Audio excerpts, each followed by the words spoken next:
We are in full sir మీరు చెప్పినట్టు ఆ టీమ్ 11 కెప్టెన్ వచ్చే అవసరం లేకుండానే మీరే ముందస్తుగా అంత ఇనిషియేటివ్ తీసుకుంటున్నారు అంటారా? అమ్మా ఇక్కడనే కాదు, ఇది ఎండ్ ఆఫ్ ది డే మన రాష్ట్రం, మనకున్న సమస్యలని మనమే పరిష్కరించుకోవాలి. It is our responsibility, right? ఇక్కడనే కాదు, రాష్ట్రంలో కూడా ఎక్కడ ఏ ఇన్సిడెంట్ జరిగినా, ఇప్పుడు గౌరవ హోంమంత్రి గారు బస్ యాక్సిడెంట్ కూడా వెళ్తున్నారు, గమనించారు లేరు? Any incident we are taking very serious. మాకు వాట్సాప్ గ్రూప్ ఉంది, ఇన్సిడెంట్ మేనేజ్మెంట్ అని మాకు వాట్సాప్ గ్రూప్ ఉంది. దాంట్లో గౌరవ ముఖ్యమంత్రి గారు కూడా ఉన్నారు. ఇది అడగండి, నిన్న జరిగిన 4:45 మేము అందరూ అలర్ట్ అయ్యాం, అందరం ఆడుకున్నాం. మళ్ళీ ఎంపీ గారితో మాట్లాడా, ఎమ్మెల్యే గారితో మాట్లాడా, గణబాబు గారితో మాట్లాడా, హెచ్ఎం గారు ఇమీడియట్గా స్పందించారు. ఇట్స్ అ రెస్పాన్సిబిలిటీ అమ్మా. మేమేదో టీమ్ 11 క్యాప్టెన్ సమాధానం చెప్పినందుకు మేము లేము ఇక్కడ.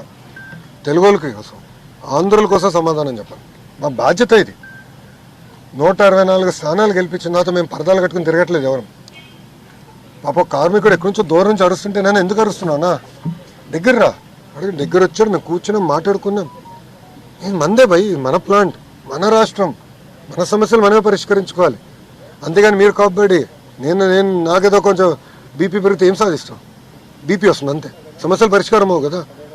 కూర్చొని పరిష్కరించాలి. ఇప్పుడు వాళ్ళు అడిగారు, కార్మికులు కూడా ఏమన్నారంటే అన్న, కమిటీ సభ్యులు వచ్చినప్పుడు ఇక్కడ ఎవరు పని చేస్తారో వాళ్ళు కూడా కలిస్తే బాగుంటుందంటే తప్పనిసరి కలుస్తారు.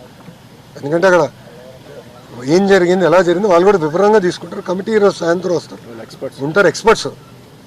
నేను స్టీల్లో మాస్టర్స్ చేయలేదు కదా, నాకు ఐడియా లేదండి. ఓకేమ్మా. టెక్నికల్ పీపుల్స్ ముందు అంటే ఇలాంటి కీలక విభాగాల్లో పనిచేసే వాళ్ళందరూ కూడా వెళ్ళిపోయారు.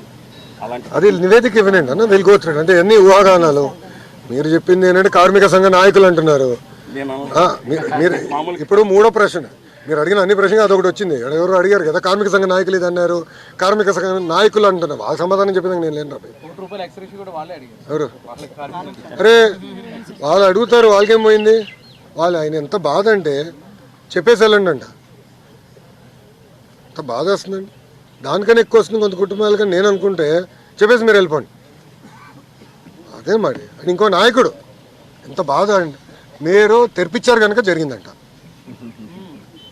15,000 కోట్ల రూపాయలు ప్యాకేజ్ ఇచ్చి మేము తెరిపిస్తే, మళ్ళీ నష్టాల్లో ఉన్న ప్లాన్ని తిరిగి తెరిపిస్తే, బ్యాక్లాగ్ జీతాలన్నీ కూడా చెల్లించి అన్నీ స్ట్రీమ్లైన్ చేసి ఇంకా నెల పర్ఫెక్ట్గా అన్నీ స్ట్రీమ్లైన్ చేసే పరిస్థితికి వచ్చి సంఘటన జరిగింది. బాధాకరం, దాంట్లో ఎలాంటి డౌట్ లేదు.